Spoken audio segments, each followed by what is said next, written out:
Hey foodies, here we go. Today we've stopped off in the Carpizzo Bakery, and guess what Chef Pete is making? A easy cherry chocolate cake. And this is how you do it. Get yourself a chocolate or devil's chocolate. I'm using devil's food chocolate. Follow the cake mix, what it tells you how to put in there. In this case, it calls for 3 eggs, some water, some oil, okay? And then you're gonna make the cake like you usually do.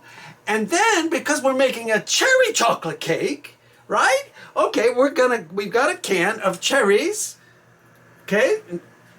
And these cherries you'll put, after you make your batter, half of the can goes in and just mix it up, and then bake your cake like it normally would bake in the oven. In this case, we have 350 oven set, and make sure your cake is baked. And then when the cake comes out of the oven, we're going to put the other half on top of the cake of the cherries to make the cherry, like a cherry chocolate ganache from the chocolate cake, because it'll still be warm.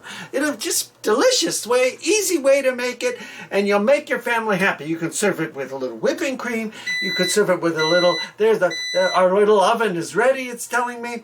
And then what we do is we can use a little ice cream or a little whipping cream, and there we have it. So there is our easy chocolate cherry cake. And please watch the shorts. We number them 1 through whatever they are as I prepare the easy chocolate cherry cake. Easy peasy is the way we do it. This is Peter Carpizzo's out.